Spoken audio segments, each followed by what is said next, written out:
I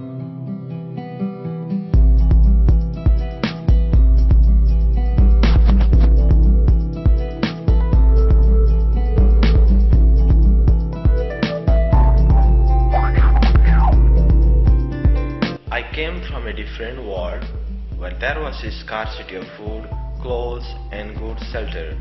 People were dependent on non-government organizations because they were not allowed to work. The condition of life was so miserable that many people died because of starvation, diseases, and epidemics.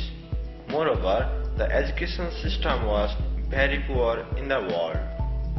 There was an extreme lack of trained and dedicated teachers. Physical and mental torture were common punishment in school.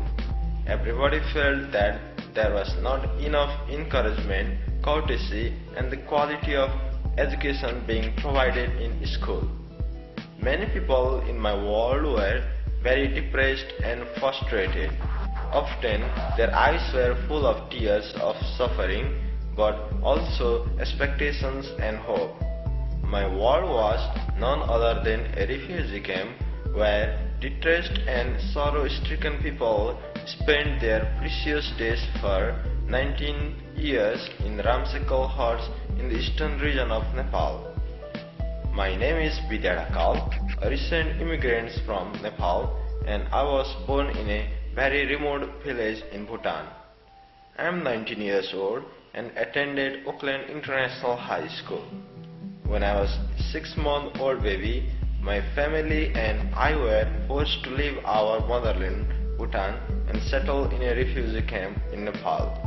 The Bhutanese government began a one nation, one people policy where they forced all ethnic groups to follow the Drukpa, the majority ethnic group's traditions, culture, and religion.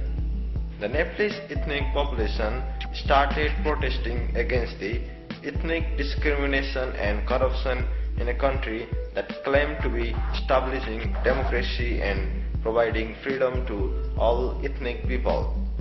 But instead of providing democracy and freedom, the Bhutanese government began to arrest all Nepali-speaking people in the country.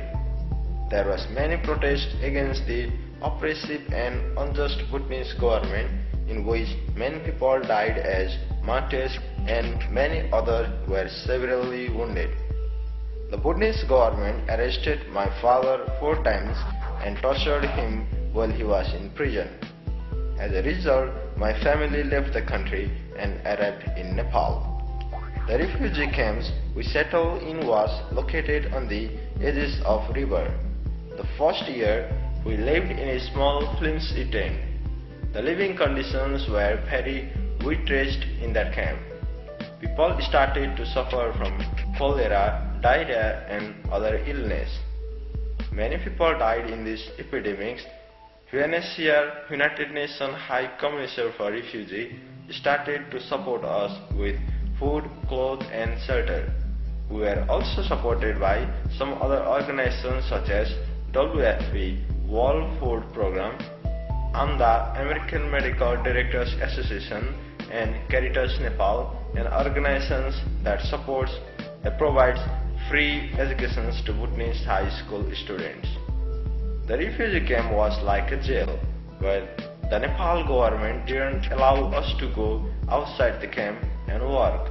So, while food, clothing, and shelter were provided in the refugee camp, it was not enough for us. Because of the lack of food in the camps, many people died of starvation.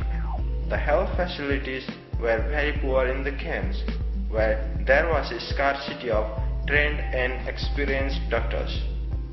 This directly affected my life because I lost my best friend, my brother, and my niece.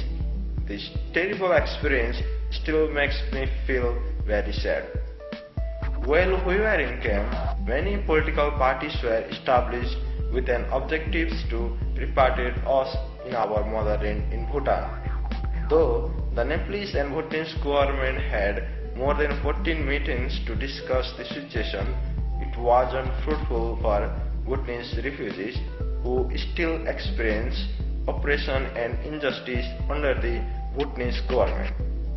After several years of these failed bilateral talks to repatriate us, we have chosen to opt for a third country resettlement program with the help of UNHCR and the International Organization for Migration (IOM). As a result of this, now I am here in Auckland with my immediate family, learning English and searching for a bright future in this land of opportunity, the USA.